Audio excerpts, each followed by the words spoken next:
I remember buying a Dirty Head shirt and trying it on and being like, oh, I gotta get the bigger size. And I bought the bigger size. And there's a picture of me at a Long Trail Brewery wearing like this Dirty Head shirt with the typical gigantic logo on it because I wanted to hide my body. And I just have a fat face, fat body, and I just looked and felt gross. And my wife's tiny. At the time, still tiny. So I look at this picture and it's just like night and day difference between the way we're built. And that made it even worse to just see how I'm built. You know what I mean? Mm-hmm. So if it's a picture of me and like a bunch of my buddies, a lot of my buddies are pretty fit, but I got some buddies a little bigger. It's like harder to hide, but I just was like this jarring, we're out enjoying this beautiful time. Look at us. Take a picture of us while we're here at this brewery that we love. And then I look at the picture and I just feel ashamed because I'm just like, I look so bad. You look great. I look terrible. Is Pat Masticola this week on the Do It For Yourself podcast.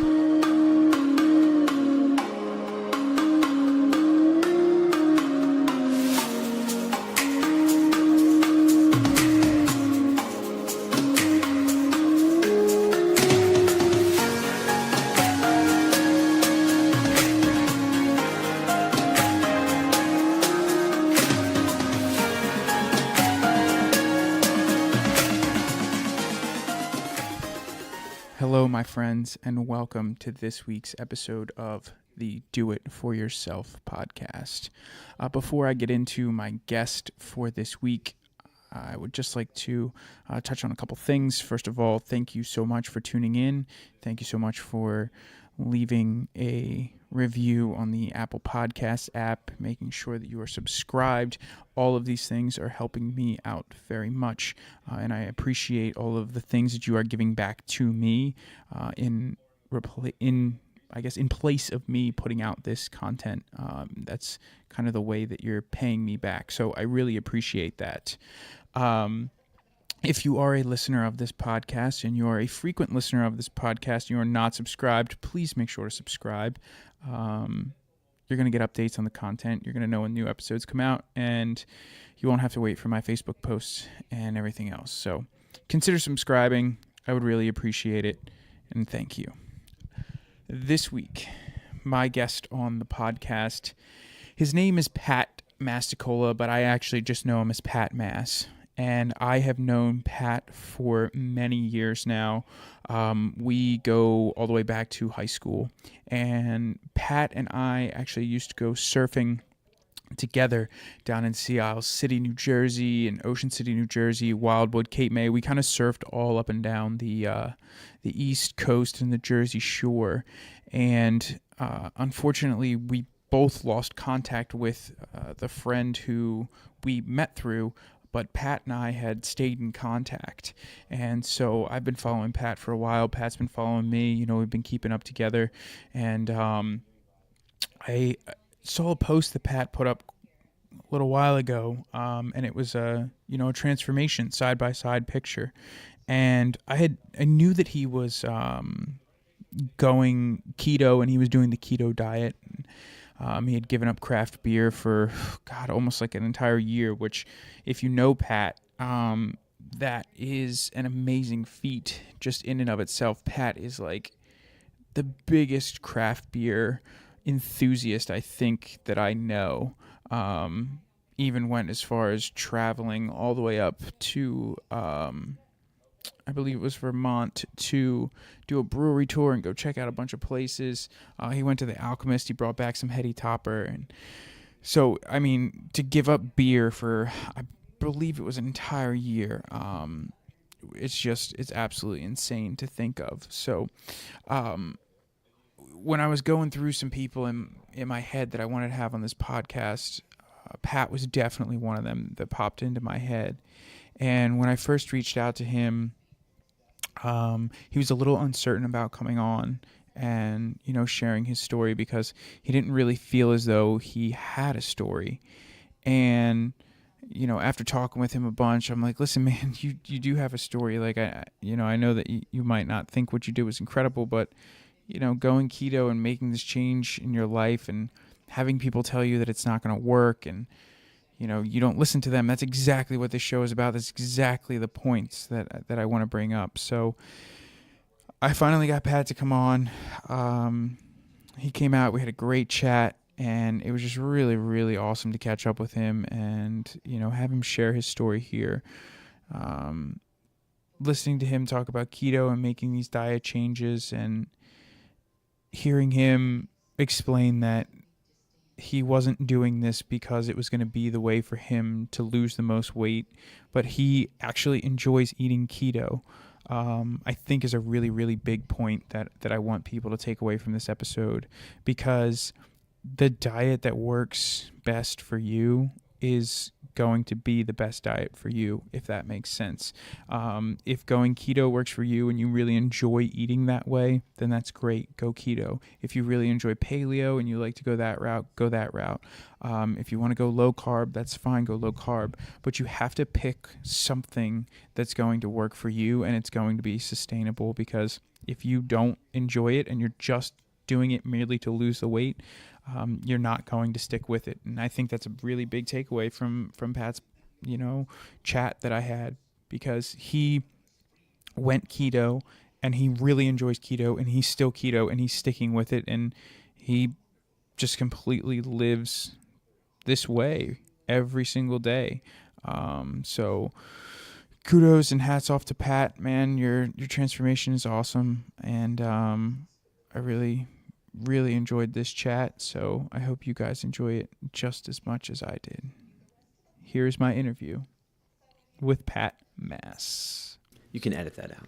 So basically stuff like Joe Rogan, and there's all these popular Facebook groups now for keto. So I got added to one by a friend of mine who I introduced to it, and he had success with it. And he added me to some group, and when I started, I remember I started in September 2014. And I since then I've looked, maybe there's a Facebook group or a page, or maybe there's nothing. There's nothing. There was a subreddit, and that's the only way I got any information. There was no videos on YouTube. There were barely any recipes. I mean, it existed because people would repurpose a lot of stuff from Atkins, because it shares some of the same, or at least similar principles, at least the first steps of Atkins. But now it's I had someone try to argue with me online about keto, someone who clearly, I don't know how long they've been doing it or anything, but I mean, someone trying to argue with me about something as simple as, they told me, oh, if you eat too much protein, it'll kick you right out of keto. Well, protein isn't necessarily ketogenic, but it's not if you eat, if you set your daily macros to be, I'm going to eat 100 grams of protein because that fits my personal, my macros, and you eat 200 grams of protein, that extra 100 grams is not going to be the equivalent of eating 100 grams of sugar. But people treat it that way online sometimes, and it's so frustrating. And you read comments of people being like, "Oh, well, I went to a barbecue, and it sucks because I didn't eat a single thing because it just was slathered in barbecue sauce." And it's well, barbecue sauce has a lot of sugar. It's all brown sugar. But if you scrape off a little bit of the sugar and you get a little bit out of it, I mean, it's not gonna. As long as you're good and you've stuck to your macros, otherwise, that little bit of sugar is not going to throw you out. And people are real adamant about their macros and the ratios, and people get real worked up about percentages. Oh, you need to do 75% fat, 25% protein, 5% carbohydrates. And if you fluctuate at all, you'll be kicked out of the diet. You'll be thrown out of ketosis. You'll gain 10 pounds of water weight overnight. People are insane about it now. But it's crazy because, like I said, when I started, there was nothing.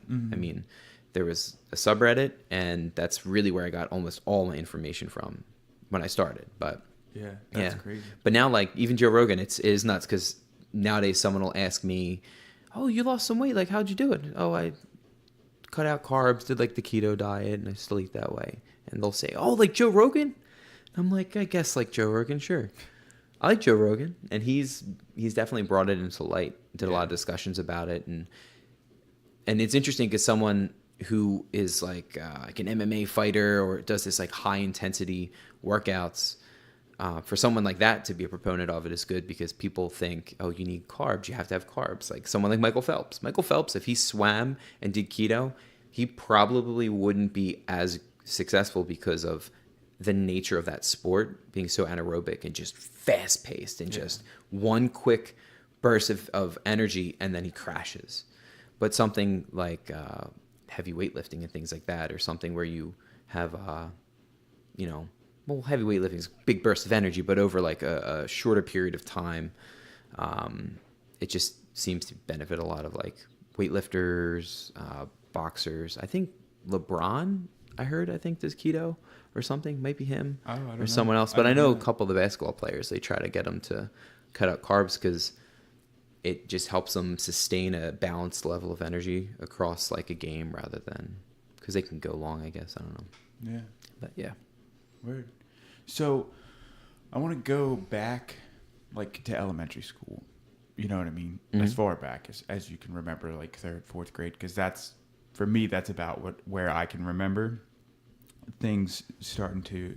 That's when kids started to get like mean. Oh yeah. And in third and fourth grade, it wasn't like malicious, mean. It was kind of just like poking the bear, like just poking fun. So talk to me about that point in your like schooling. And did you go to public or private school? I went to a public school. Okay. And went to Leadham Elementary in Ridley. And it wasn't so bad. I mean, there's always some kids. Middle school was definitely worse as far as like bullies go, but that's when everyone is like an adolescent, hormonal time bomb. Mm-hmm. But my name is Pat, and so Fat Pat was a thing. And I was big, but I wasn't huge, but I was plump, and there was kids bigger than me, and they get made fun of too. And of course, you try to like develop a sense of humor as like a defense mechanism. And I mean, I had a lot of friends. So I wasn't like really bullied that hard for my weight, but there was definitely like I felt different. Like I was always, if we played like football or something in the yard, I would definitely be one of the kids picked last, like cliche, Mm-hmm. But I don't know. I mean, it's a shame. Some kids I went to school with were like very athletic, very athletic. I remember one or two kids just, running the mile, just being done 5 minutes before everybody else. And I'm still running. I wasn't last, but I'm still running. But no, I mean, I definitely felt different. And I swam. And like in school, I didn't swim in elementary school because there wasn't a program in the school. But I swam at the Y and I swam in the summer. And I mean, you're all in your bathing suits. And I'm in my little Speedo. And I see my little tan belly hanging over my Speedo. And I look back now at pictures, and there's pictures of me with other kids, and there might be one or two other kids that's a little chubby, but I was definitely the biggest. And we're all sitting there in our Speedos, like on our towels, playing Game Boys, getting ready to like wait for our match to come up and stuff like that. But yeah, I mean, I definitely noticed that I was built differently, and I didn't really understand why.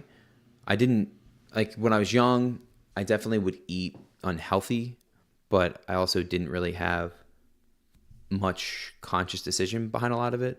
Because I mean, you give a little kid candy or like broccoli, I mean, they're going to go for one or the other.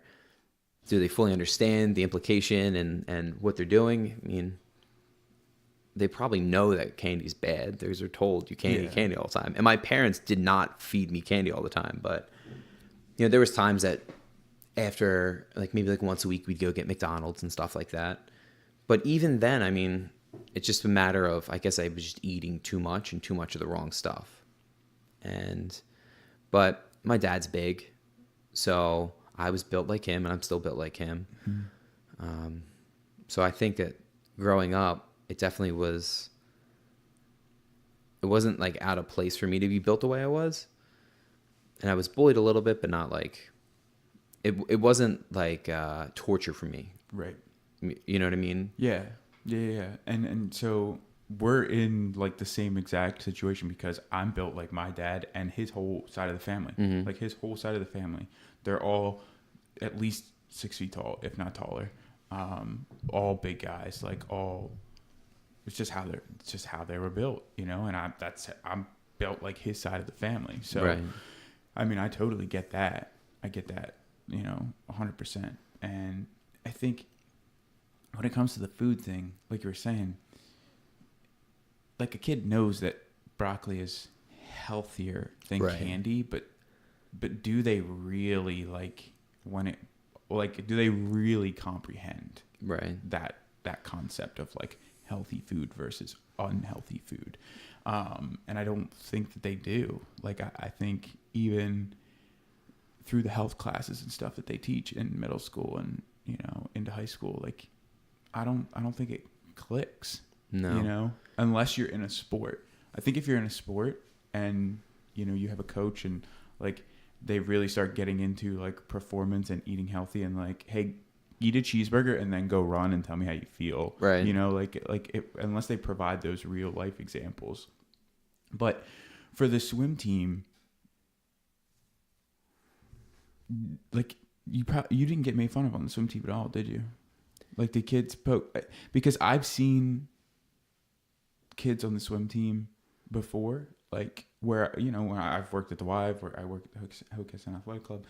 So I see the kids on the swim team and it seems like they all, like the kids on the swim team are just, everybody's on the swim team. Everybody's the same. Yeah. You know what I mean? I wasn't really, I think there was maybe one or two kids over the course, like, but they were like friends and it was never malicious. It would just be like poking fun. Mm-hmm. But I mean, the kids I swam with, I mean, I grew up with, and like I said, I started swimming at the Y when I was 5, and I started swimming in the summer when I was 5 at the local swim club. And I was on a team for both, and I was with a similar group of kids at both. So there's a couple kids that I only saw just because where they live, different swim clubs or whatever. But a lot of it meshed, and I would run into kids that I swam with at the Y that may swim for like Havertown or something else in high school.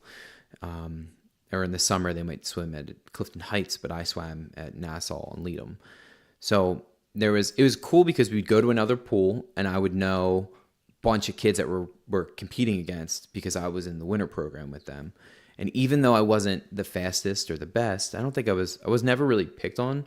But also when I was a little kid, swimming is more about playing Game Boy and like playing Pokemon had just come out and it was the summer, so all of us sat around.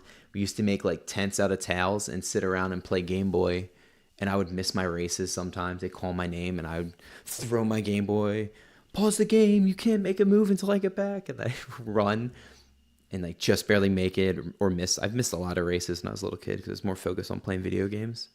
But I don't know. I like swimming, like but your time to like, that was your time to like hang out with friends and it was, you know, like, yeah, it was, just and kick it with them. yeah, but I mean, none of them were really malicious. I mean, there's a couple friends that, you know, would poke fun, Mm-hmm. but it was always, you know, just poking fun.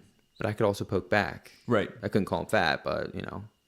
Yeah, you could come up with something else too. Right. Like maybe they wore glasses. Maybe they had, you know, Right. maybe they were a ginger. Maybe like, Yeah. there's stuff that, you know, Yeah, you they kids. can't change too. Right. That you can, you know, kind of poke back at them. Right. But the other thing that you were saying is that you kind of put up this defense mechanism to basically figure out how to poke fun at yourself so that you can poke fun at yourself before anybody else can poke fun. And yeah, I tried. It's hard. I think like if you trying to think of another example, but I mean, being fat and trying to wear that like a suit of armor is not, it's not that easy.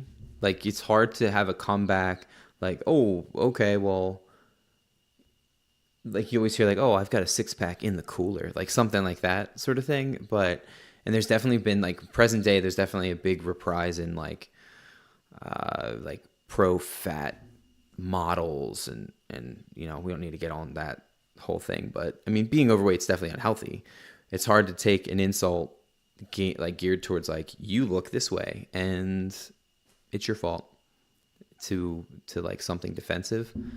I was more try to like deflect things with being like trying to be funny or putting on a mask in some sort of way. So I learned about like, you learn about like a brand or something, you know what I mean? And then you like always wear like that brand hat or that brand t-shirt with like a big, I'm wearing a shirt now with a logo on it, but it's a kombucha company. But if you had like, elementary school me, I might have like a big Quicksilver shirt on just because I wanted to plaster myself with something that wasn't look at my body, look at what I have on me.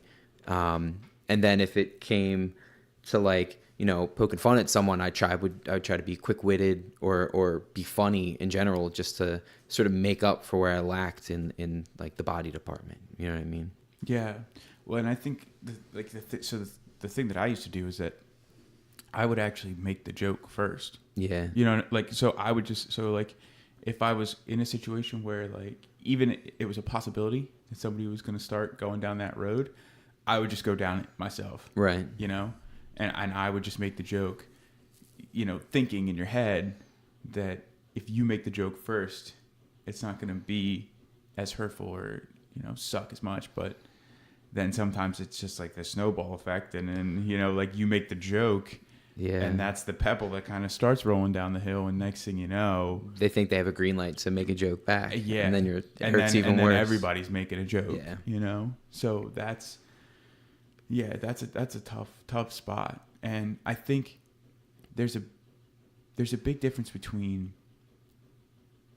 and we won't go down the rabbit hole, like fully down the rabbit hole, but there's a big difference between being a bigger person and being like overweight. Mm-hmm. You know what I mean? So like I don't have anything against, plus size models, or like there's dudes who are 6'5", like they can't fit in a large t-shirt. They're never going to fit in a large t-shirt. You know what I mean? Does that mean that they're like unhealthy?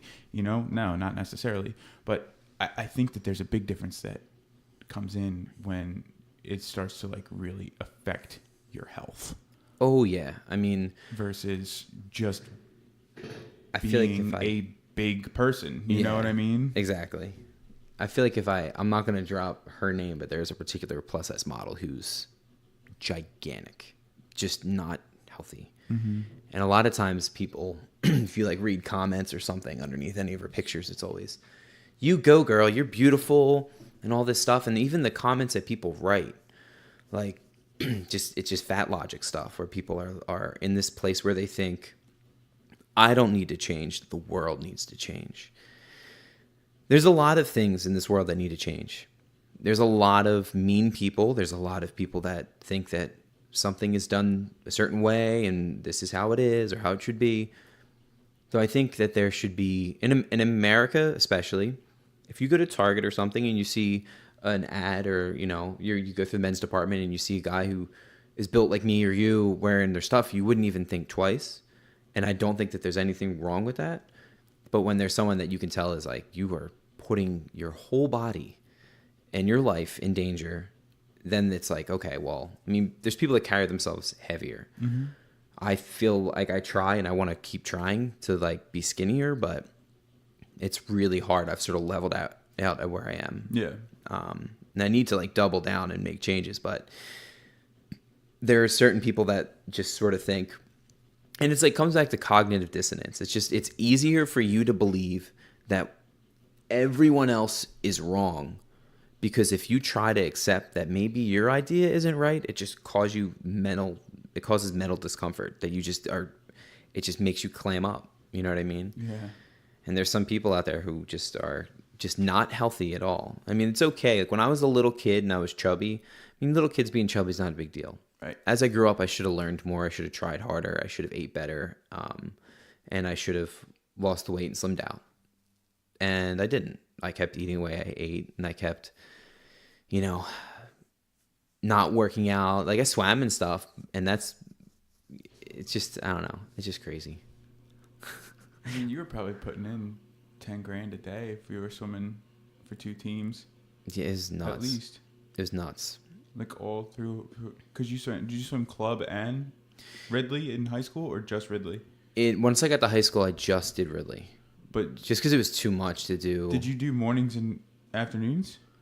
Like our In high the school high team. school? Yeah, our high school team did. They did 2-a-days, so they were doing. We only did one, but it was like a couple hours long. It was a long time. Yeah, Like, so you were probably putting in at least $5 or $6 grand.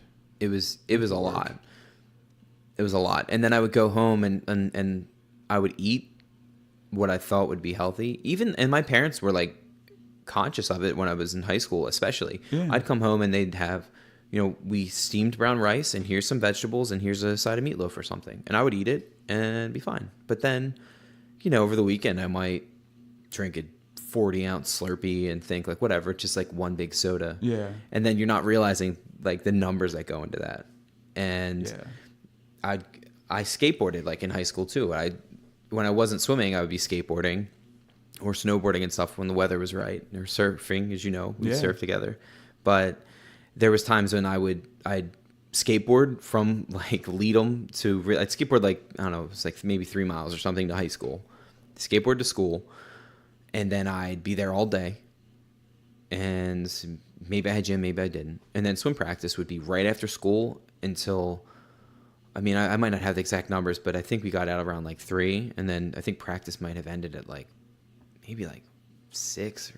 It was long. It was long. That sounds about right. It was every single day. And then I would skateboard home and I would eat dinner, and then maybe I'd have some snacks and stuff. And I didn't realize that like maybe I was just eating larger portions than I should be. But you looking at my plate, I'm like, I have rice, veggies, meat. I'm good to go. And I'd eat it and then didn't lose weight, even though I was working my ass off. But I also didn't account that I was not eating great all the time. Yeah, but that's still interesting because if you think about it, like skateboarding is pretty similar to like riding a bike. So there's going to be points where you can coast and there's going to be points where you're working. Right. But you're still skateboarding 3 miles both ways to and from school, and then doing a swim practice that had to be at least 2.5 hours. That's usually what they are. Yeah. So like that completely makes sense. And like rice, veggies, and protein, so that's really interesting. And there's no way to go back and like basically like figure out what was going on at that point, but I wonder if that's what it is. Like if it was your portions. It definitely was my portions, but I also, like I said, I'd supplement like outside of that. So if it was the weekend and I was out, maybe we ordered double decker and I had an inside out. You know what I mean? Or maybe I got a bag of chips, or my one buddy, we'd go over his house and play video games all the time. We'd eat chips, drink soda, maybe eat some like little like snack cake type things, a tasty cake or something. But I don't know. I like chips. Chips are good. It's hard to like put chips down. Your kid eating chips. Chips are great. But I definitely was overeating, and I was eating the wrong stuff. But maybe even to my parents, they might not fully realize it. My parents didn't go out and buy potato chips. My mom would buy like health food versions of stuff. Like here's like Triscuits. We don't have chips, we have Triscuits. I'd still crush that whole box of Triscuits. You know what I mean? So I'd eat dinner, and then maybe a couple hours later, I might snack on some. Before you know it, maybe I ate half the whole box. And then in your head, you're like, whatever, I just had like it's a health snack. But you don't realize, okay, I just ate, 700 calories of pure carbohydrates after I ate dinner. Yeah. So despite you swimming all day, you've now increased calories in. Yeah, and like we'll talk about that too when we get to like you launching into your keto diet, because that's such a common thing like across the board, right, for people when they start a diet. Like they don't track macros or calories. They're like, oh, I'm gonna start eating healthy, which is great. Don't get me wrong, but like if you eat 2 handfuls of almonds, like as a snack, like you have no clue how many calories are in just 2 handfuls of almonds. Like a serving size is a quarter cup. That's like nothing. And what's that, like 200 something calories, right? It's a lot. Oh yeah, it's a lot. Yeah. So that's what people are like, oh, I'm gonna eat more nuts and seeds, and I'm gonna eat clean, and but we'll get into that. And what I wanted to ask you about in high school was, because that's about the time where we met was in high school. Yeah. And we were down at beach surfing every weekend. And that's when, Facebook was like around and you were still on it and it was cool. So like we linked up on Facebook and everything. And you were very, very heavily involved in a lot of things at Ridley. Yeah. Like you were on the swim team. You were part of the drum line. Like you were really, really heavily involved in a lot of things at the school. So how did that kind of help, or did it hurt to be like that out there, so to speak? Because you were in the drum line and you were doing all this stuff. So there was attention on you. Yeah. And do you feel like people basically found it easier to make fun of you with all that attention on you? I feel like it helped actually take attention away from the way that I looked. Like I was saying about wearing like a shirt with a logo or something. When you're on the swim team, you're in a Speedo or whatever, a jammer in high school. So your whole body's out.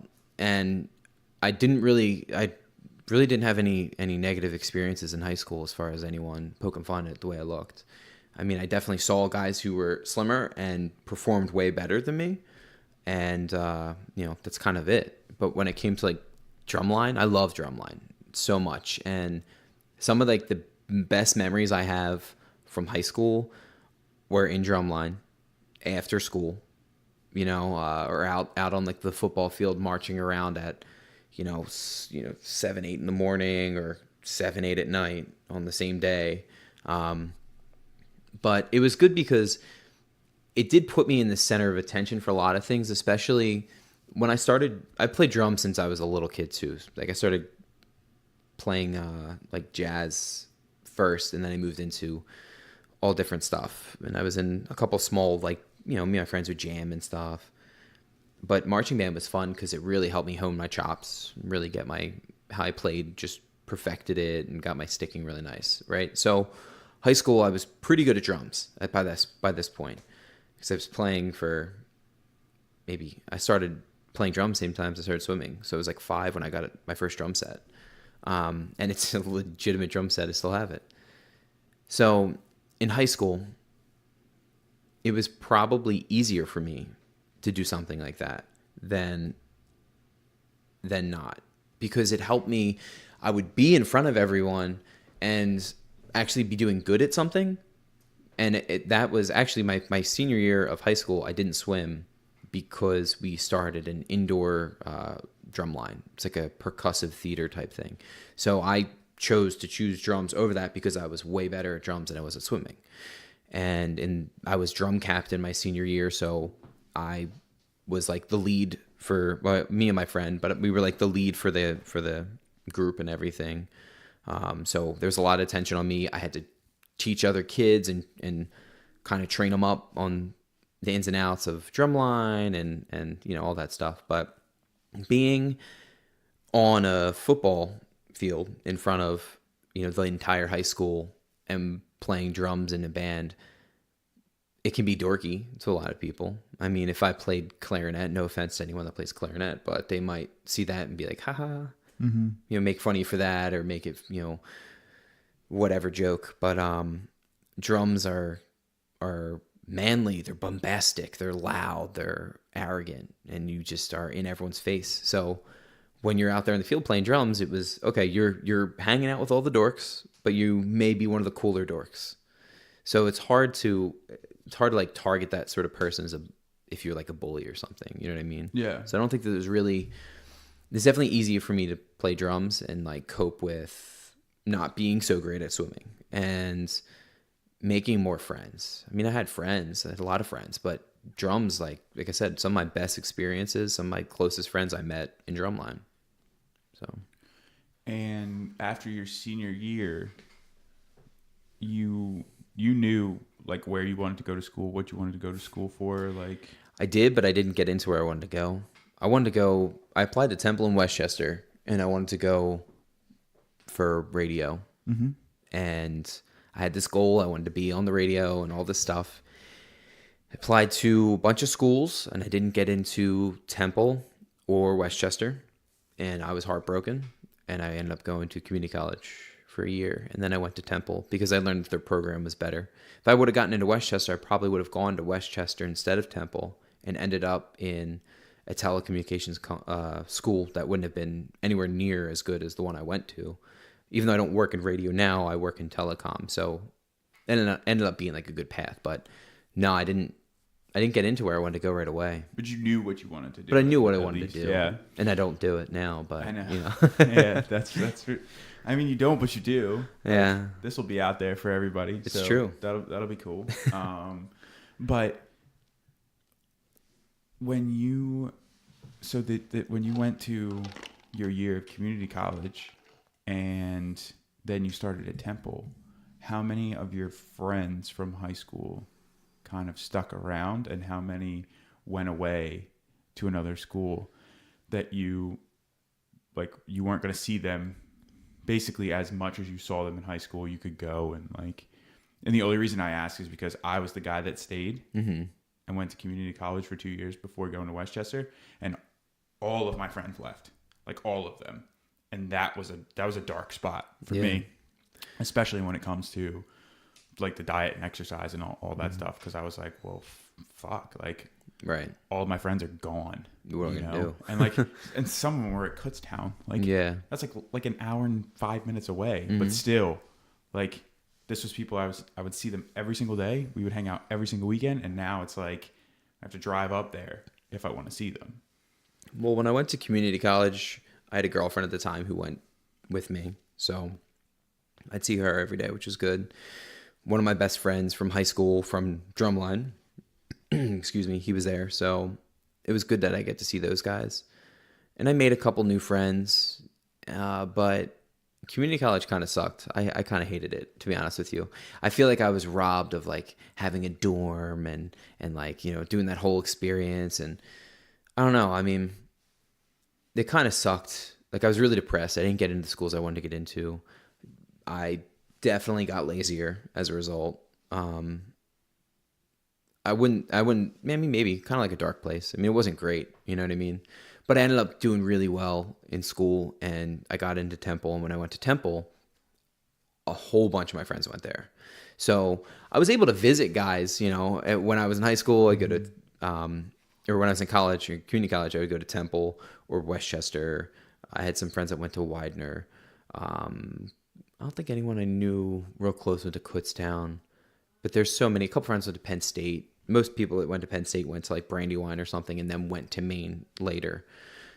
But most of my close friends went to Temple. So when I moved to Temple, my first year there, which was my sophomore year in college, I lived by myself. But one of my close friends from high school, not even, well, we were close friends, but not one of my best friends. He lived in the same building kind of below me. So we hung out a good bit. And then some friends of ours lived across the street. So we'd all meet up. And then my junior year, we all moved in together. And there was like, I think on the lease, there was 7 or 8 of us that like signed. And we all went to the same high school.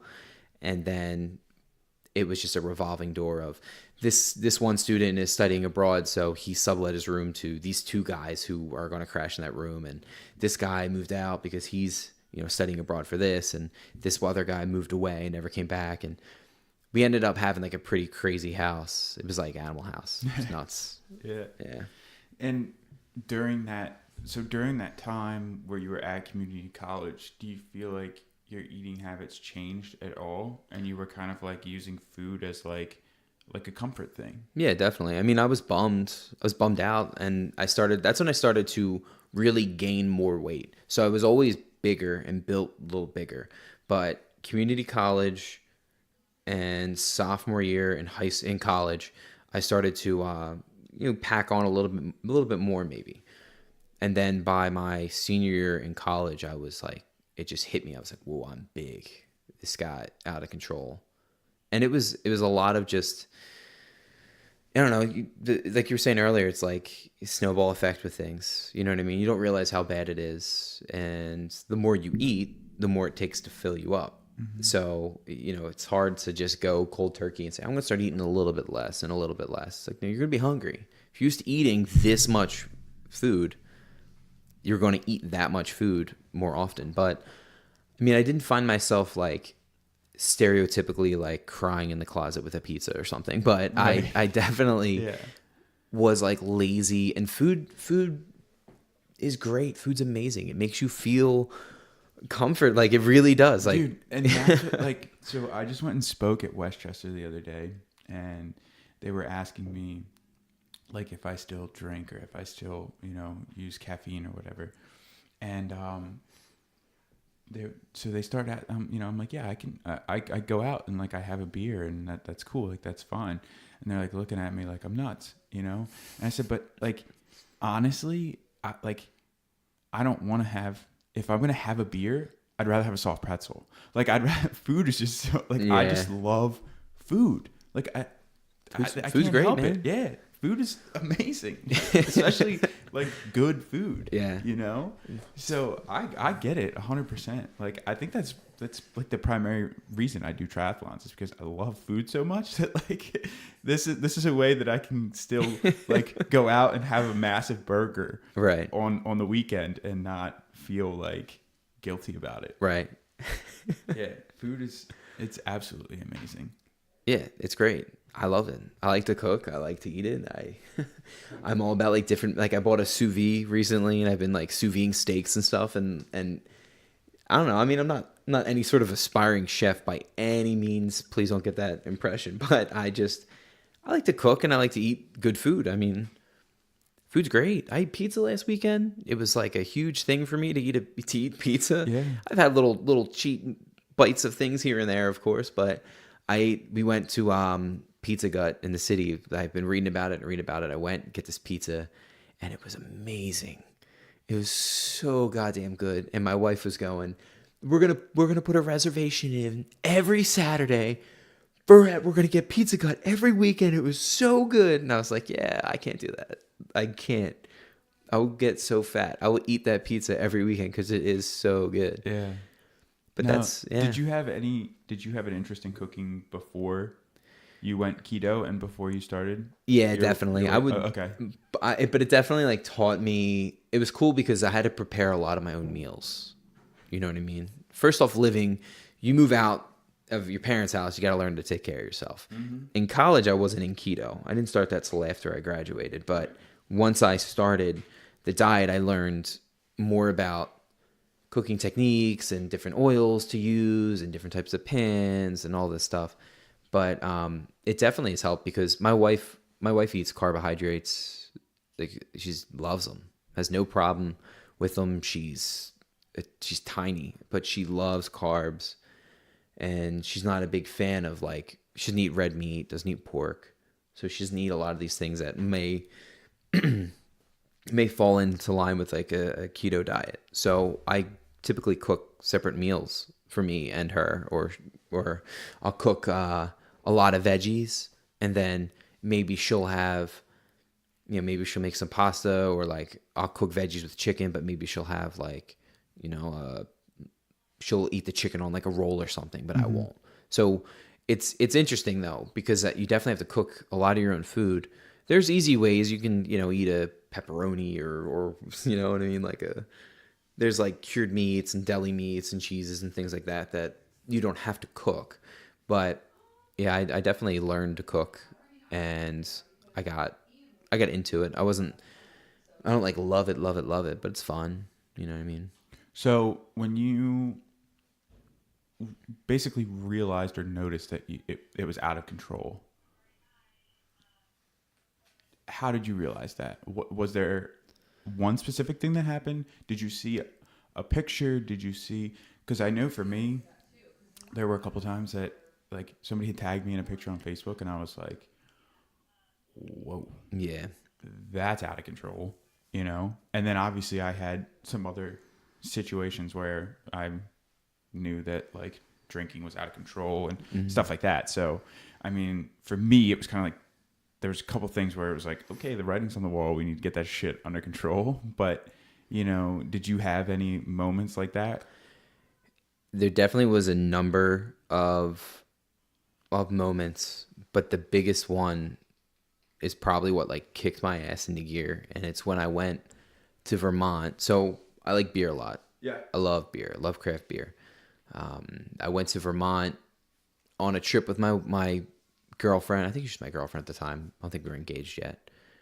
Go to Vermont, and we hit up Alchemist, get some heady topper and all this stuff. And I end up getting 2 cases of heady topper. I don't know if anyone's familiar, but it's like a real hoppy IPA. It's like a double IPA, and it's like It's usually a minimum of only 1 case per person, right? it depends. It's different now. Like they've opened a new facility now, but me and her waited in line together. Yeah. We each walked out with a case and had to get there early and go to the distributor and follow the truck around, know where they were going. Yeah.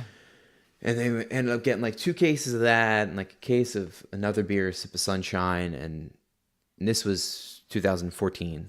And I remember it was a great trip. I mean, it was an awesome trip. We went to Woodchuck. I'm not a big fan of cider, but we went to Woodchuck because Dr. Dog and Dirty Heads played a free show on the lawn. Amazing concert. And we just had a great, like, it was an awesome time. I love Vermont. We were in Burlington the whole week. It was great. And I get home and I look at some of the pictures and I was like, I am fat. I look gross. And I'm looking at these pictures of me and I'm like, this is embarrassing. There's a picture of me and her in front of like a Woodchuck ad, and we both have like big fake beer bottles or cider bottles or whatever from the concert. And I look at it and I'm like, oh, I am nasty. And I bought a Dirty Head shirt and I remember trying it on. And that's another thing. Every time I go to a concert, I try to buy something because I always like to buy a T-shirt if I go see a band I really like. And I go to buy a shirt and I'd be like, can I try it on real quick? And like, can I see a large and an extra large and what's the brand of the company? Because I know if it's American Apparel, it's going to be like a little slimmer. So I had to be like conscious of all these things. And I remember buying a Dirty Head shirt and trying it on and being like, oh, I gotta get the bigger size. And I bought the bigger size. And there's a picture of me at a Long Trail Brewery wearing like this Dirty Head shirt with the typical gigantic logo on it because I wanted to hide my body. And I just have a fat face, fat body, and I just looked and felt gross. And my wife is tiny, and at the time, still tiny. So I look at this picture, and it's just like night and day difference between the way we're built, and that made it even worse to just see how I'm built. You know what I mean? Mm-hmm. So if it's a picture of me and like a bunch of my buddies, a lot of my buddies are pretty fit, but I got some buddies a little bigger. It's like harder to hide, but I just was like this jarring, we're out enjoying this beautiful time. Look at us. Take a picture of us while we're here at this brewery that we love. And then I look at the picture and I just feel ashamed because I'm just like, I look so bad. You look great. I look terrible. And I mean, she still loved me then. Like, had no problem with the way I was built and the weight I put on slowly over the couple of years. But I mean, it was jarring. And that's when I came home with this heady topper and I said, all right, I gotta get rid of this heady topper. And I ended up, giving away a bunch of it to friends and selling it to friends and all this stuff. And I ended up keeping like, I don't know, maybe 2 or 3 4-packs or something. And they sat in my fridge as like a goal. I was like, I'm gonna drink that beer when I lose weight. And I had already been researching keto for a couple months at that time, but I was really nervous and had a lot of questions, a lot of concerns before I even wanted to consider it. And I would try and eat healthy. Like before this time, I was eating what I thought was healthy, but I was still probably overeating, and nothing worked. You know what I mean? So at that point, I was like, all right, I'm going to try this keto thing. And that's when I gave it a go. So how did you discover keto then? Because like, how did you land on that? Because it wasn't out there at all. Yeah. And so even to go and search for the subreddit on keto, you had to know about it somehow. So how did you? I don't remember how I first heard of it. I'm trying to think. I know my wife, one of her friends had done it or had talked about it. And I remember her showing me a picture of like him eating a burger wrapped in lettuce instead of bread, and her being like, he's trying to lose weight doing this. I don't know how he thinks it's going to work. And I was like, oh, that's dumb. And I think at the same time, I just stumbled across it on Reddit somehow. I mean, Reddit's a dark hole of just craziness, so you can kind of find whatever. And this is when, I mean, Reddit's been around for a long time, but this is when 2013, 2014, it started to really spike. I mean, it's huge now. It's like my mom knows what it is. You know what I mean? But back then, no one really knew what it was. And I found one way or another, like I said, I only heard of one person doing it. Maybe that's what made me look for it. Or maybe I just saw maybe I just poked around and ended up there. I honestly don't even remember. But I remember seeing, that was the first time I heard of it, was seeing her show me a picture of a friend eating a burger wrapped in lettuce. And I said, that'll never work. And I was wrong, because it does work. Yeah. Yeah. But so when you landed on keto and you decided okay, this is the route that I'm going to go down, you had already found the subreddit. You had already done, research on that side of it. What was the response from your now wife and some of your family? So my wife went to school for biochem, and I think her other degree is food science or public health. I'm not sure of the terminology. But she was very aware. She worked for a dietitian for a little while and things like that. And at first she, I told her, hey, I think I might want to try this diet thing. And she was like, okay, well, you can try whatever you want to do, but you need to be mindful if you're going to be eating that much red meat and that much fat, that much pork and all these things. And your father has had a heart attack, has heart disease, has high blood pressure, has diabetes, all these things. My dad has all these issues. And she's like, you just need to be mindful that you could really damage your heart and your body. So you really need to be careful. And I was like, oh, well, yeah, I do, because I don't want to die. I could, what happens if I eat nothing but burgers every day and I get a heart attack in 3 years because I decided maybe this will help me, and it doesn't. So she was supportive in me trying anything, which was great. And she's been supportive of me then, and is supportive of me today, because I still eat keto. So she's been great in that sense. And there's been family members that, were confused about it. My mom at first was confused, and now, I mean, she's not doing keto, but she eats lower carbohydrates, or she's more mindful of the carbs that she eats now. But there was one family member that at one point in time kind of snapped on me, and it was probably out of concern, Mm-hmm. but the conversation was something like, you're going to kill yourself if you eat. What are you talking about? You don't eat grains. You don't eat bread. You don't eat rice. Why don't you eat these things? And my answer was, well, I eat healthier. I eat a lot of veggies. I eat enough protein, the protein that my body needs, and I eat healthy fats. And I don't avoid healthy fats. I don't necessarily supplement things in, but I don't avoid healthy, good fats. And she's like, oh, you're eating fats? You can't eat fats. Fats are the enemy. And that's the mindset that most people are in. So it didn't surprise me. And I've seen, you just see that sort of conversation happening across the board, even today. You go through a supermarket and things are low fat, low fat, low fat, low fat. But I'll tell you what, nowadays you see a lot more low carb, low carb, low carb. Even someone like Mission Tortillas have a low carb version. There's low carb yogurts. There's everything has a lower carb. Even energy drinks like Monster, Rockstar have Rockstar has a 0 carb energy drink that's in every Wawa, and it says on it 0 carb. Yeah. Now, carbs have always been, like I said, it started with Atkins, really started the huge attention on cut carbs. But more lately, it's been more popular to see that. But yeah, I mean, I had a family member flip out, and I don't know if you're Thanksgiving or something. She's going, you can't eat rice, brown rice. It's brown. It's hell. I remember clear as day. Whole grain brown rice. I said, well, first off, rice isn't whole grain. It's one grain. So that's not how it works. Also, it being brown doesn't mean anything versus it being white. All right. Is it refined? Is it this or that? Are starches treated differently in your body? Yes, of course. But you're looking at me like I literally just I was sitting there chewing on like just a big piece of lard or something. Like I was eating Crisco out of the can, the way she looked at me.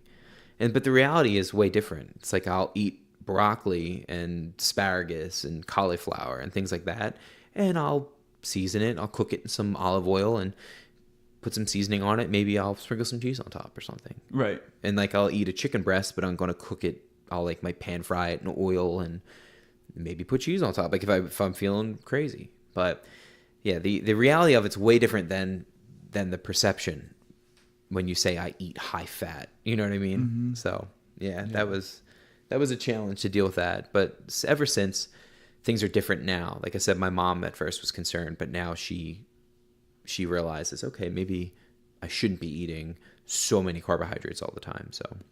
And did you have any struggles? Like, did you just go cold turkey? I did. From like carbs straight into keto? I did. I've had more trouble recently than I did when I started. I mean, when I started, it just clicked for whatever reason. Like sometimes I find myself getting overly obsessed with like something.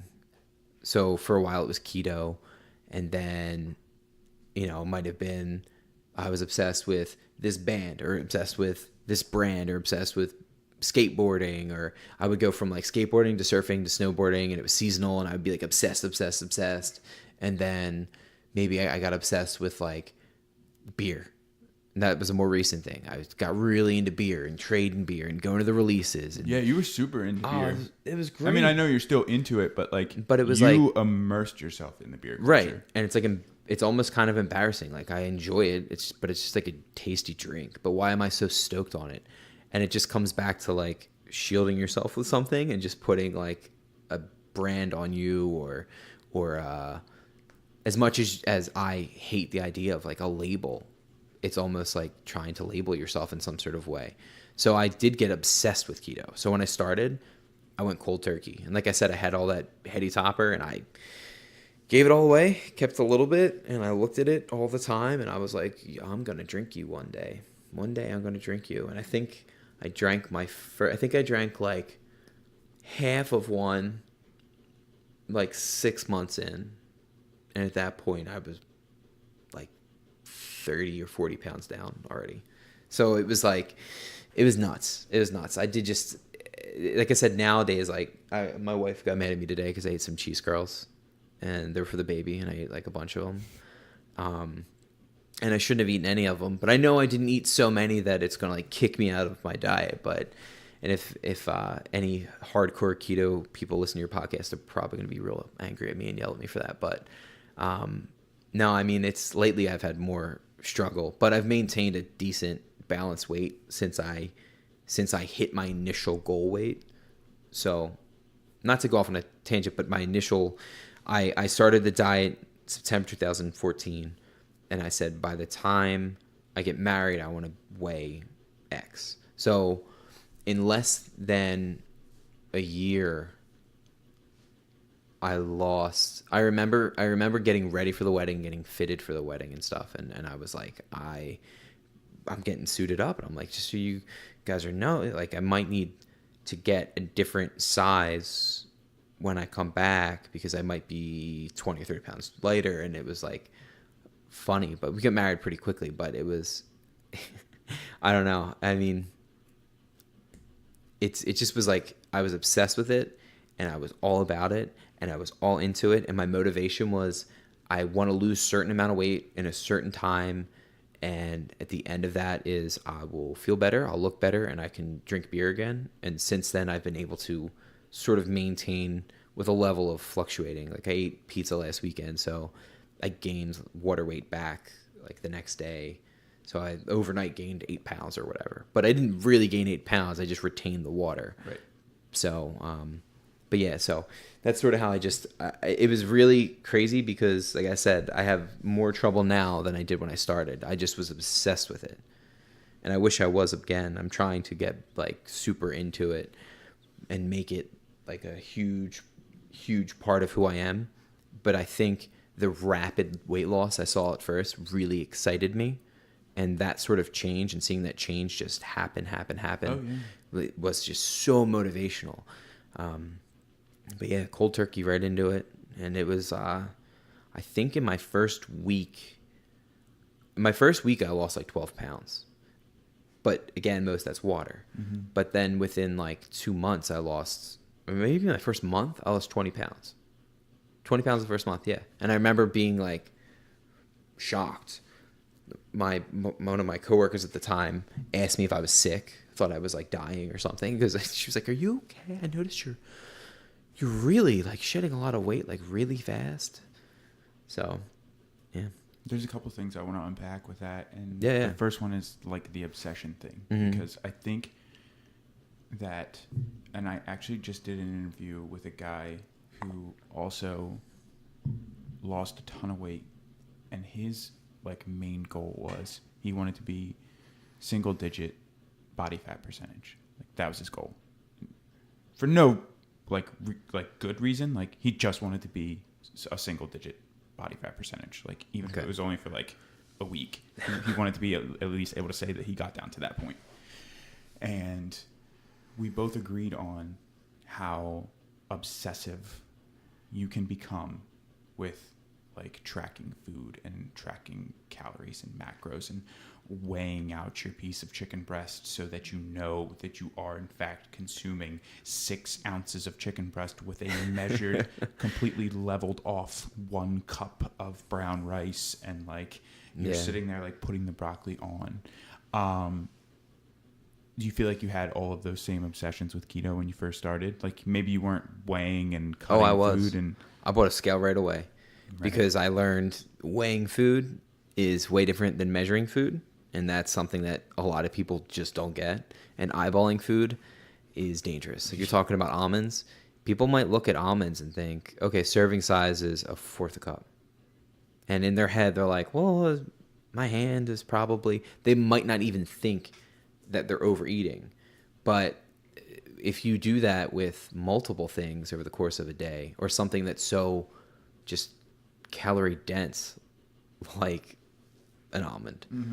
The difference between eating 10 or 15 extra almonds is a kind of a big deal. I mean, if your end game is to get down to 0% body fat, it's a huge deal. But if you're overeating if you're real concerned of like getting in your day's worth, like what is it? Weight Watchers, and people have points. I always hear the points.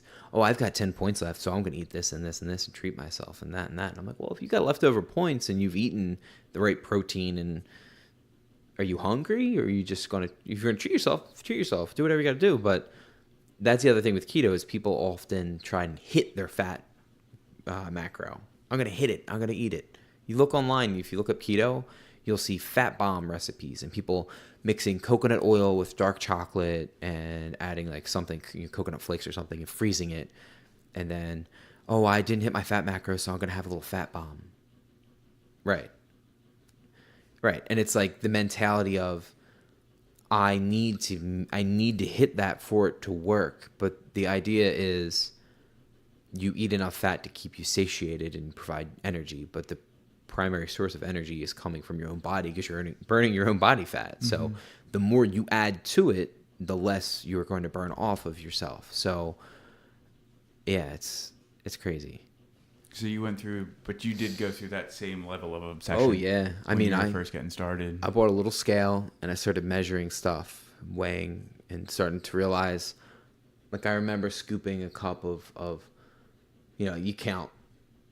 Almonds is just a good example because we've been on it. But if you say quarter cup, or say like about 25 or something or whatever, if you take 25 and put it in a quarter cup, it might not fill the quarter cup, or it might be overflowing.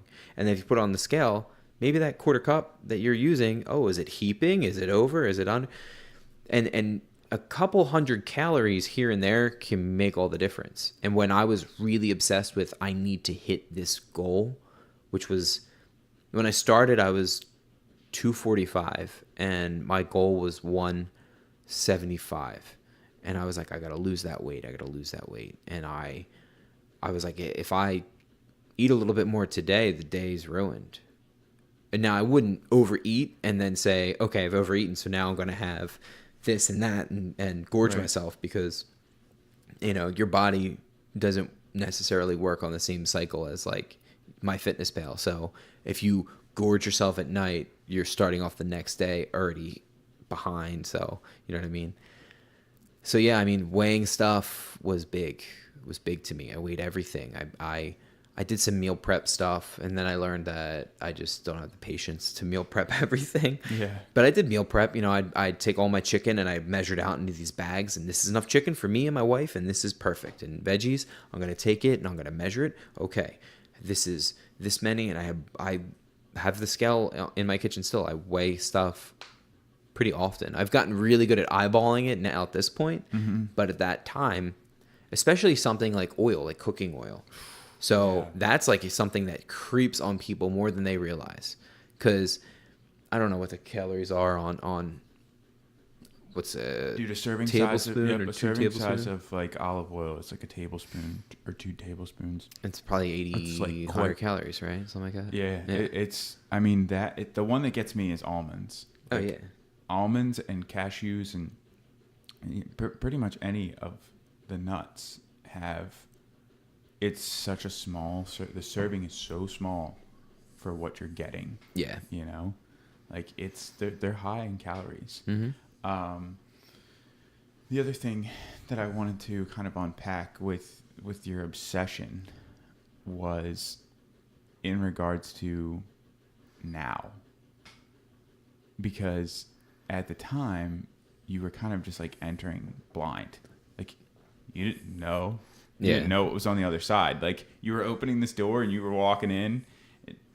You didn't care what was in there, but you were going. Yeah. And now, you know what's on the other side of the door.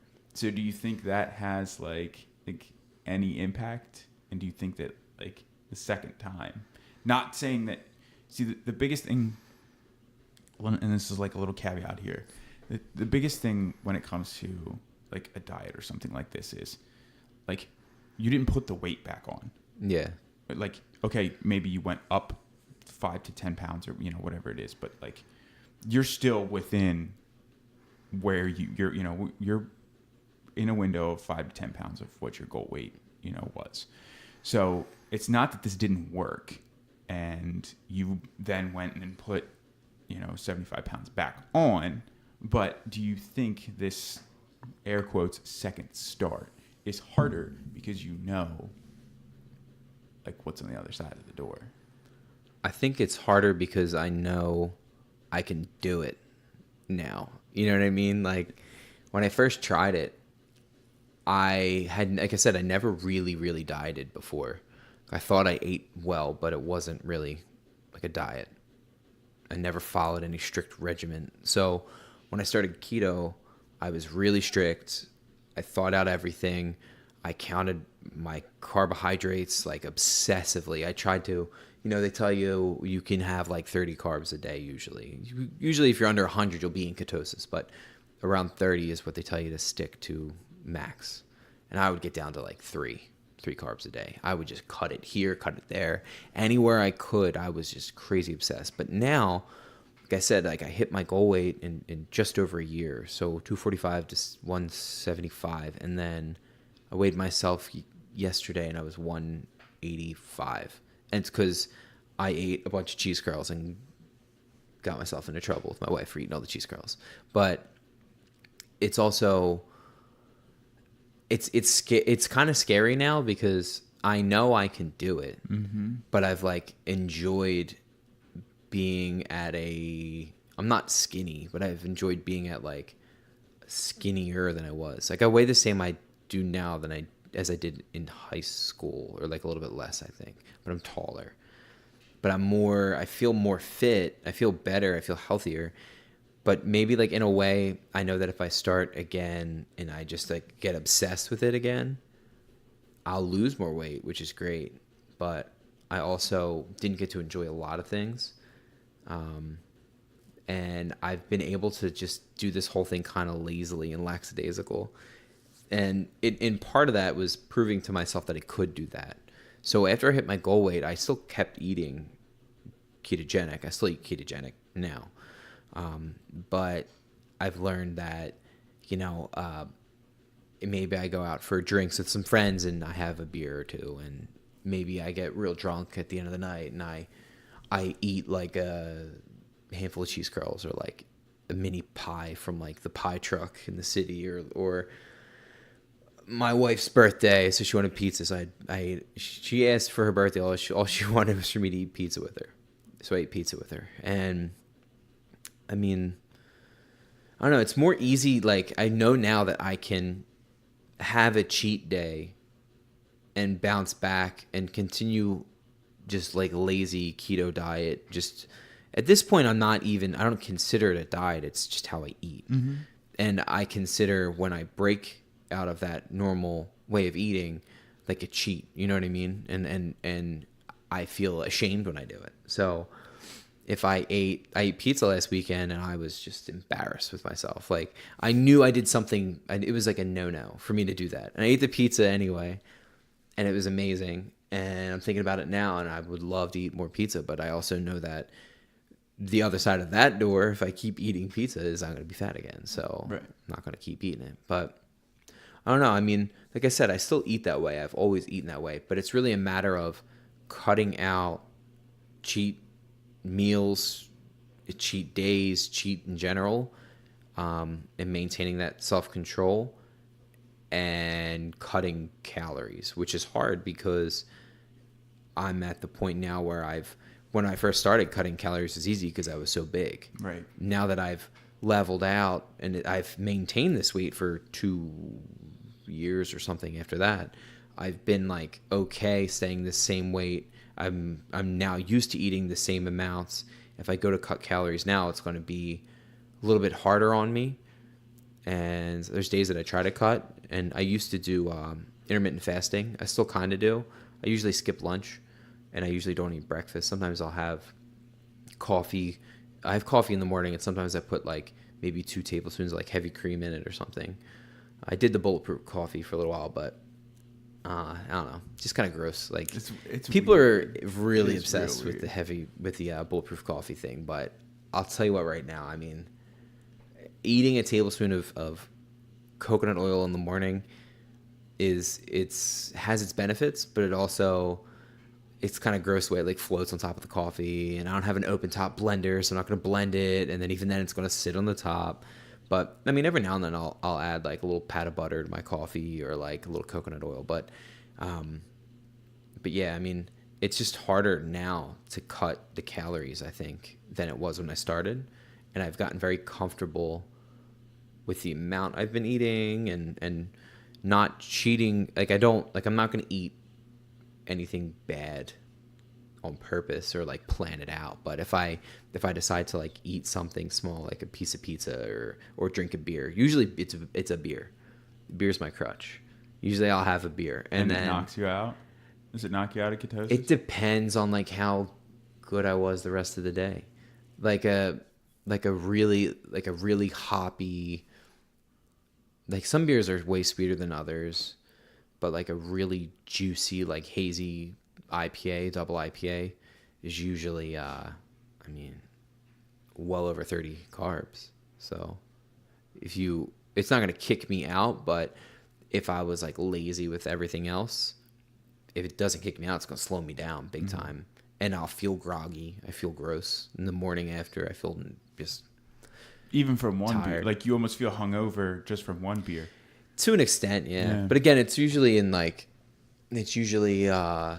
tandem with like not being mindful of everything else I've been eating or preparing to eat that beer. When I used to drink that beer, when I first drank like a beer after months of not drinking any beer, eating any carbs, I remember drinking it and being like immediately flushed. My face was red hot, like immediately. And I was like, I didn't really drink a lot of alcohol at all in general, but when I did, it would be like a little bit of bourbon or something that didn't have sugar in it. And it just was like a rush of sugar and all this stuff. And the next day, I just felt so hungover. Now, to this day, if I drink a beer, it's usually one beer, sometimes maybe 2 if I'm real crazy. And I'll definitely feel it the next day. You know what I mean? It'd just be slow. Yeah. Real slow. Now, and I guess I probably should have clarified this quite some time ago, but we're going to clarify it now. When you say you were dropping down to like 30 carbs per day for keto, you mean like 30 starchy carbs? So like if you take like a bag that has like tortilla chips or something like that, like, and you go and you look at the carbs, like, and it says 30 carbs for one serving of tortilla chips, like that's what you're talking about. Net carbs. So I don't need to count fiber Right, because your like body doesn't. leafy greens, you don't count that as a carb. Well, if there's carbs in it, though, I will.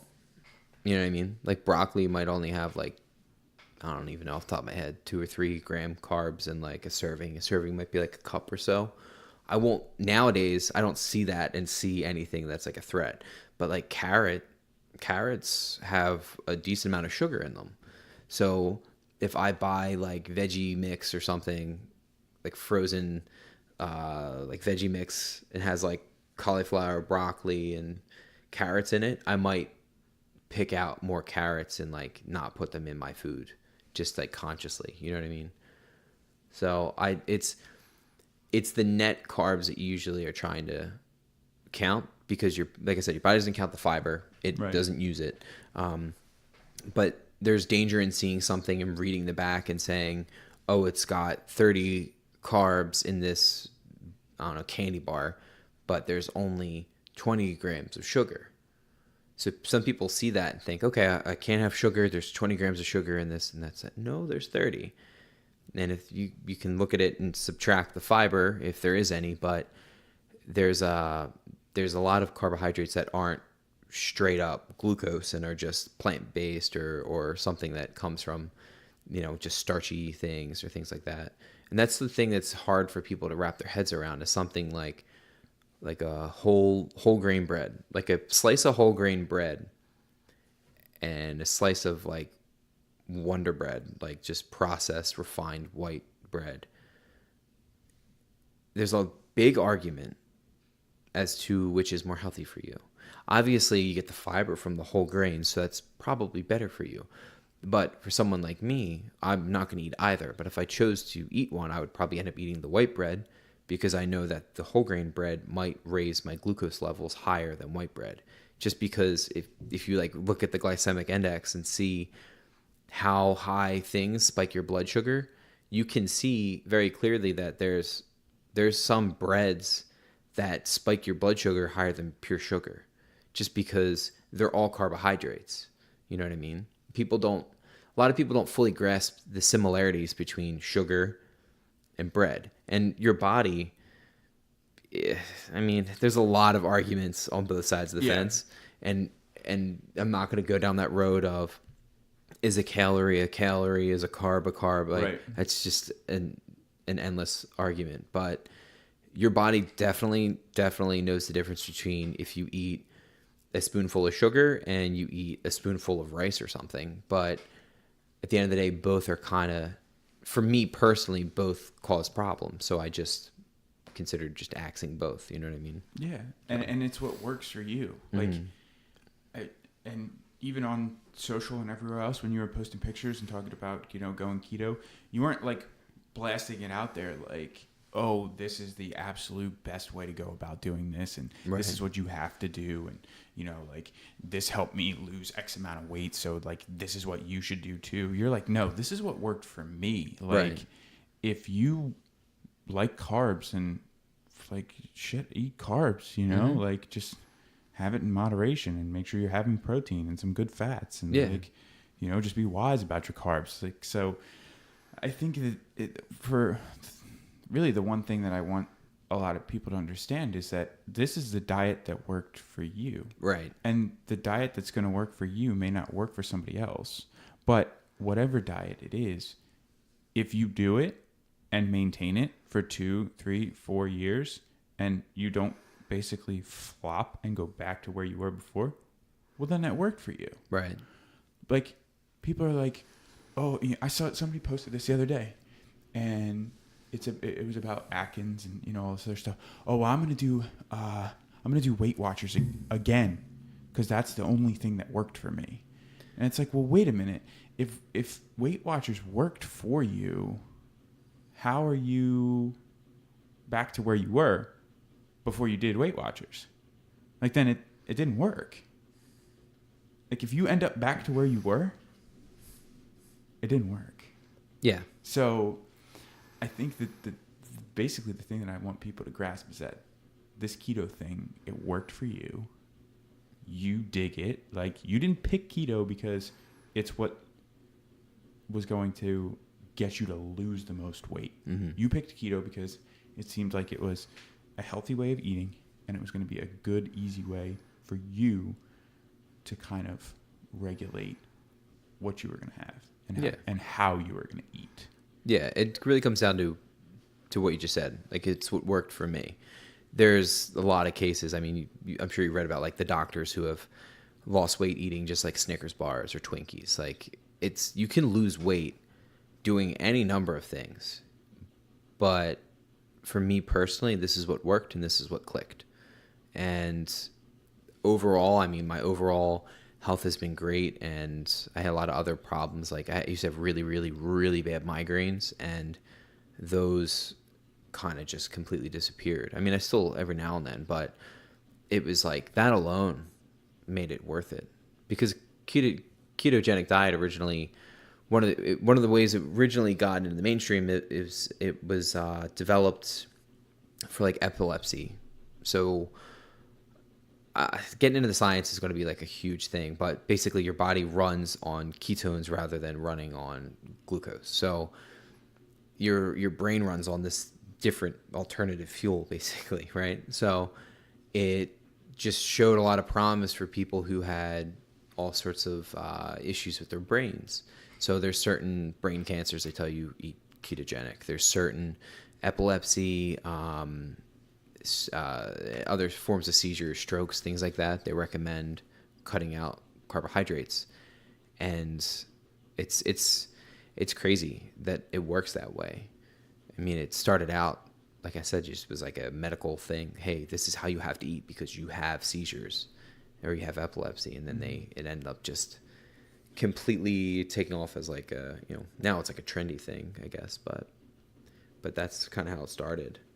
So you're always on the front side of these trendy things. I'm just so cool, dude. You're just so cool. You're so hip. That's what it is. Like, you were into the craft beer thing before it was like it was cool, and then you were into keto before it was like it was cool to be doing keto, before Joe Rogan was into keto. I'm cooler than Joe Rogan, so So there's like just a couple more things that I want to touch on with you, and I want to know about life after, right? So like after you had lost the weight, and so the first thing I want to know is, was there a picture that you saw? Because here's the thing, you're always the last one to see it, right? So was there a picture that you finally saw and you were like, oh shit, like I lost all that? Okay, yeah, no, I can see it. Like, wow, I like that picture. Like, I look good in that picture. Because I hated pictures. And like, even for you tripped in Vermont. Like, yeah, there's probably quite a few pictures that you don't want to like ever see again from that trip. So was there a picture that you saw that you were like, oh shit, there we go? There's a picture my wife took on a Polaroid when we were down the beach, and I never shirt on, and I looked slimmer and I felt good, and it's interesting because even I see the before and after pics. Like, when I started, I took shirtless pics of myself, and I took pictures a couple times as I went through, and I haven't really shown them to anybody but myself, but I look at them sometimes, and it's honestly hard for me to see the difference some days. Like, it really is. And I mean, losing, at one point I was down to like 165 at one point. I was a little sick, and I was on some antibiotics for like a month, and I wasn't eating well, but I had dropped down like another 10 pounds lower than I normally am. And I would look at pictures then and now, and at that time and before, and I would just not really even see the difference. But there's a couple pictures like that, and I was at a wedding, and I had like my shirt tucked in, and I just looked like svelte. I felt good. But there's a couple pictures like that. And even now, like the difference between, like I said, going to a concert and like buying a shirt and being so concerned of like how it's cut, will it fit, all this stuff.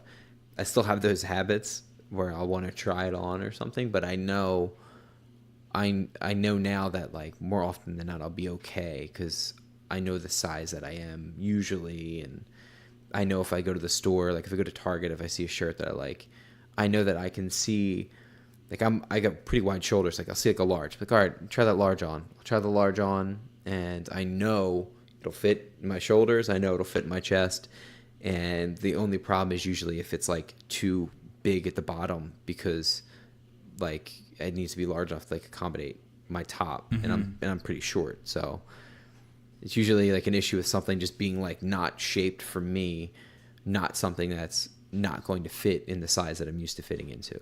You know Well, what I mean? and so that was the next thing that I wanted to ask you was about going shopping. It's a pain in the ass. It sucks so bad. It was exciting, but it sucks. It was like I tried to like wear clothes like I was working in a business setting, and I would tuck my shirt in a lot at this one work. So I'd wear like chinos and tuck my shirt in, and I was okay. And then I wear it so my pants were too big, and then I might wear the same like a broadcloth shirt or like an Oxford cloth, and I would kind of like tuck it in a little bit tighter in the back and try to like stuff it up. Yeah. So it like you know that trick. Yep. The front looks good, but you try to like tuck it around the back so you can like get a couple more wears out of it.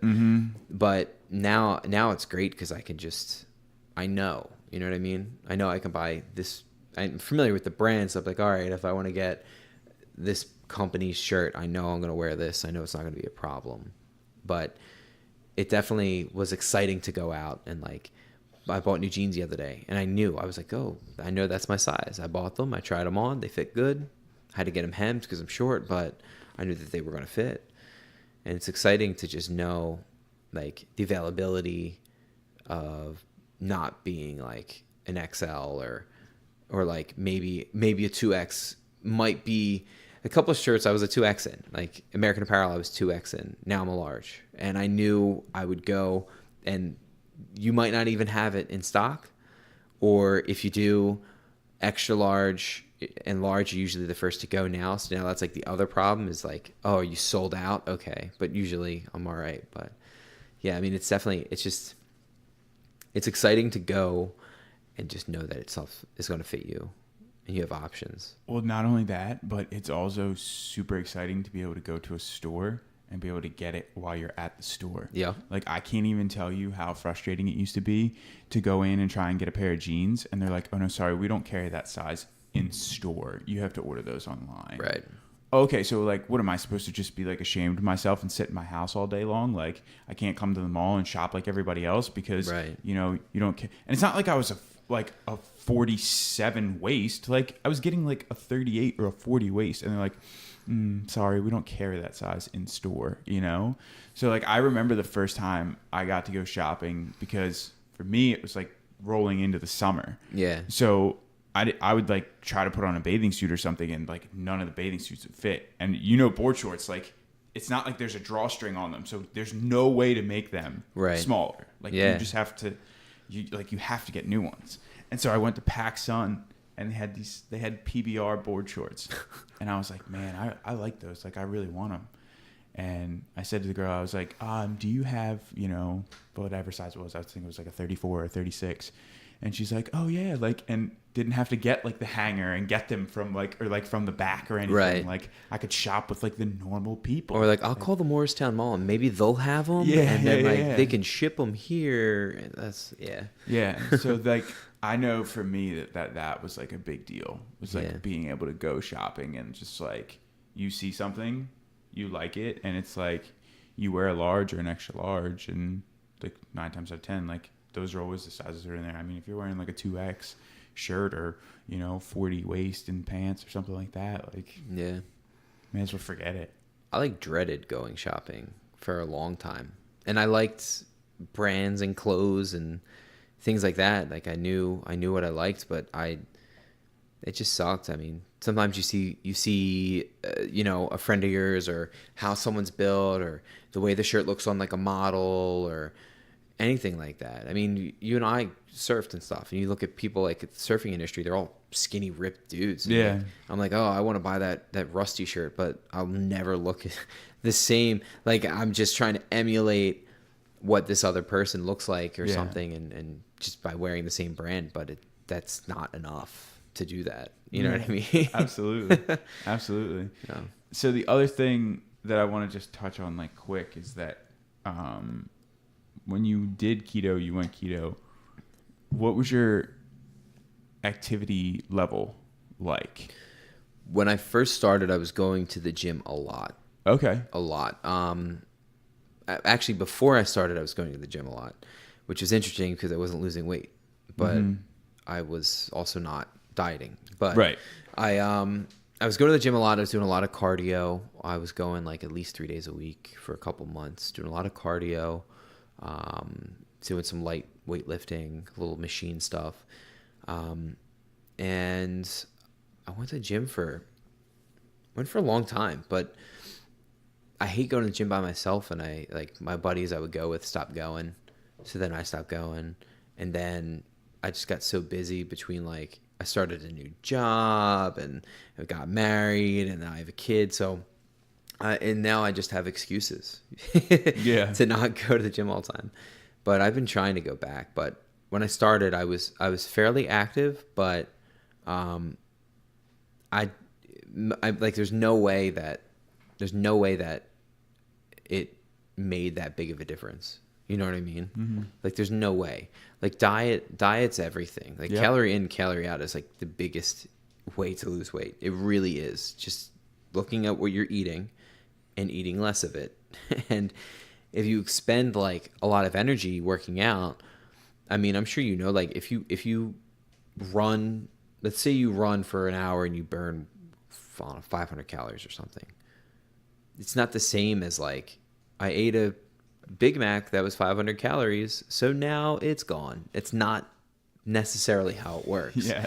And people think, I mean, calorie in, calorie out. Did you expend that much energy? Yes. But how your body processes and chooses to store excess energy is a little different. You know what I mean? But yeah, so you were doing some movement. You were doing some light cardio and stuff like that. Yeah, I mean, I was trying to like really get into it because it's healthy. It's good for you. It made me feel good to like go to the gym and run and work out. Like it's challenging. I don't love it. Like I've never been that person that loves the gym or loves working out, loves that stress. I mean, I know that there's people, I'm sure you know, like the runner's high, like it clicks and and it just doesn't do it for me. It just I'm like embarrassed about it, but it literally just doesn't scratch that itch. But you have other stuff that scratches that itch, like skateboarding and like, which I don't do anywhere near as much as I hope I could these days, but life. Yeah. Life. But now I just have excuses, like I said. So I don't have to go to the gym all the time. But no, I should. I've been trying to go back actually and start to go to the gym more and do more cardio just because I started another new job and now I'm not. I have a little bit more time than my last job. Mm-hmm. I had like a long commute and like longer hours, and now my hours are a little better. My commute's not as bad, so I have more time on my hands. So I definitely want to start going back to the gym more. And the weather breaks. I definitely in the wintertime I get all bummed out. Oh, There's sunlight. Yep. I just feel unmotivated, and I don't want to like go to the gym and walk in there in shorts, and it's like freezing from my car to the gym and all this stuff. But now that the weather's nice, I'm really excited to start like riding my bike and skateboard and go on hikes and stuff. Yeah, things like that. Yeah, for sure. All right, man. Well, I've taken quite a bit of your time for today, cool. So I really appreciate you coming out and doing this for sure. And like I appreciate you sharing your story because everyone has a story, you know what I mean? And I think it's like, it's cool to hear from the professional triathletes and like all these guys who are like, I'm chasing this dream to go and, compete at this like super high level. And then like, that's cool. But it's really cool to hear a story from like somebody like you that's like, no, I'm just a normal dude. Like, like I just wanted to like try out this diet. Like I knew I wasn't happy. I knew I needed to make a change and I found this and like, this is what I did. So and no one was forcing you to do it. Like you Yeah. did it for yourself, which is what it's all about, man. So, Oh, you looped the name in. yeah. Yeah. Well, I'll tell you what. I mean, I remember seeing you on social media after not being in touch for a little while, and I saw you lost all that weight, and I was like, no way. No way. That can't be the same dude. And seeing what you did definitely inspired me to find it myself, to try it. You know what I mean? I was like, because you were bigger than me. I was like, that was insane. You lost that much weight. It was motivational. So, I'm happy to be here, and I'm happy that you're doing this, because, you definitely inspired me to try something. And then I lost weight, and I had friends who saw that I did it, and I have 2 or 3 friends that say, well, Pat showed me this diet that maybe helped me. And it just feels good to just like, I did it for myself. Mm-hmm. You know what I mean? I really did. I did it because I looked at how I was, and I didn't feel healthy. I didn't feel happy. I wasn't comfortable. And I lost weight for me. And if anyone else out there decides to lose weight for themselves and I can help them in any way, then it's just like the most satisfactory thing ever. You just are like so proud and happy to do that. So absolutely. Yeah, keto worked for me. It was a pretty easy road. I mean, I just cut out carbs and have been mindful. And I didn't think I did anything special. That's why when you asked me to come on, I was like, dude, I didn't do anything cool. I just didn't eat bread. Right. But yeah, man. Like when you unpack it, like it is. Yeah. Like it is, because there's so many people who are like, oh, well, I could never do that. Like they turn around and look at it and they're like, nah, I could never do that. So you had every excuse in the book, but you did do it. Right. You looked at the excuses and said like, no, I can't do it. But I think my other job, so to speak, with this is proving to the person who I have on that they do have a cool story. We definitely did. You know what I mean? Like, because I've had so many people who have done like I have a friend. She was like one of the top fundraising teams for the Susan G. Komen Foundation. Like multiple times, multiple years in a row, $85,000 raised by her team for the Philly 3-day walk. And she's like, no, I'm not that interesting. I can't bring anything on.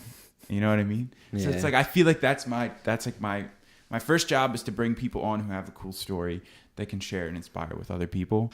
And then my second job is to teach that person or show that person that they do in fact have a cool story. So yeah, I never really sat and talked about this much. Usually the conversation is, how'd you lose weight? Oh, I did keto. Oh, what's that? And then it's either it's usually received with a lot of confusion and questions that are questions I've answered a million times. Yeah, and it gets probably super annoying sometimes.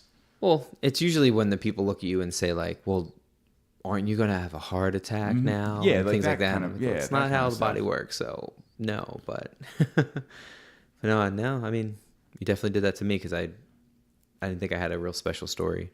I still don't think I have a special story, but I think that what I did was probably not so hard, but hard enough that it was like interesting, I guess. I'm really trailing off here. Well, and I mean, I guess so. Like the last thing that I'll say is that it looking back now, it may not seem hard. You know what I mean? But think about where the person who listens to this, who's in that position, is. And like think about where you were when you like looked before you saw a picture. You were like, all right, I'm unhappy. I know I need to make a change, but like, damn, that's going to be really hard. Like you could have totally not done it. Yeah. I guess that my whole thing is it wasn't challenging for me. Like I wish I could sit here and tell you that I just sweat and I beat myself up and I just really broke down and I was reborn and all this stuff. Because I know some people you've had on your show are like that and just have like overcome insane obstacles. But I mean, keto for me was easy. it was not something impressive to me. Like I just chose to try and eat a certain way. I got a little obsessive with it, but and I mean, I don't want to scare anyone with like weighing food and counting calories and things like that, but I mean, at the end of the day, if you want to lose weight, you have to just be mindful about what you're eating. And this is just one particular way of eating that just so happened to work for me. But it worked so well that like I've continued to eat this way, and it didn't seem like, at first I was shocked that I lost weight quickly, but then it just became, now it's just like how I eat. I don't think about it. You know what I mean? Yeah. And I don't make sacrifices that remind me often. Like I'll go to the restaurant and I'll look at the menu and I'll go right to the things that I normally eat and order. Sometimes I'll see something that sounds really cool, but it might be starchy, and I'll modify it. Can I get a salad instead of this or something? But more often than not, certain foods are just like not in the equation. Like I haven't eaten pasta in like 3 years. Like I don't care about And you pasta. don't miss it at all. No. I miss like a pretzel. Mm-hmm. I miss like a cheesesteak on the roll, but the cheesesteak on a plate with like a side of veggies is not as amazing, but it's still really good. I mean, the cheesesteak, Philly bread's amazing. It's hard to get around like a Philly cheesesteak roll, but it's just a vehicle to eat the steak and the cheese. And if I can eat the steak and the cheese, then I'm getting the best part of it. So I'm able to sort of just balance it out and decide that that's the better option. And I think, for real, the last thing, I think that the reason that you feel like it wasn't challenging and you feel like it wasn't anything big is because you actually enjoyed it. Like, you actually enjoy eating this way. Oh, I loved it. Right. I loved it. And that's the thing. But that's the trick. Like, that's the DJ Khaled major key.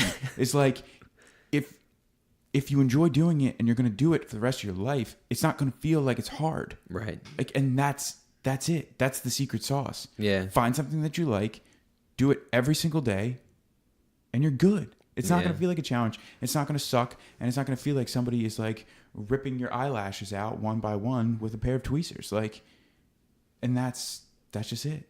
Like, find something that you actually enjoy. Yeah.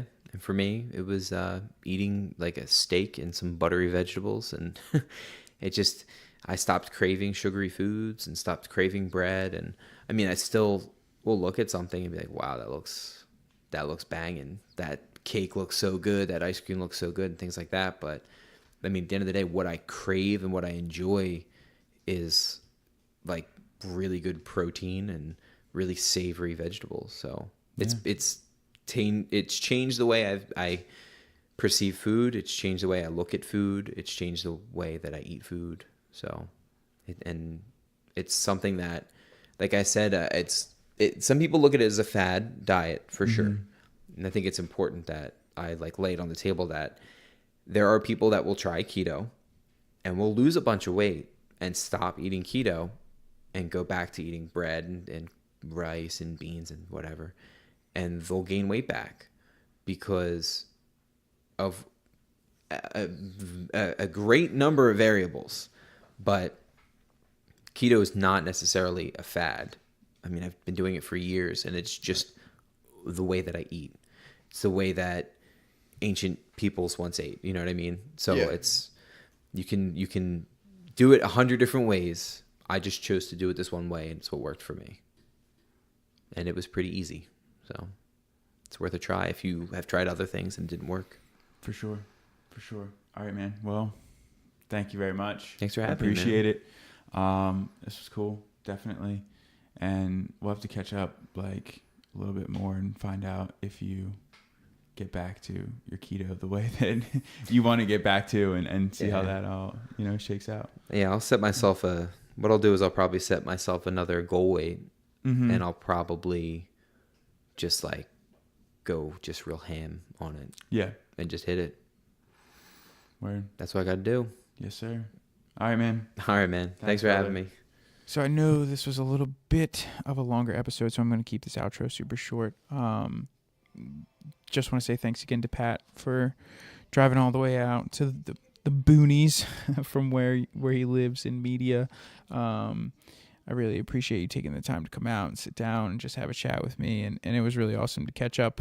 And I really appreciate you, the listener, for sharing your time with me and with Pat on this episode. And I look forward to sharing some time with you again next week.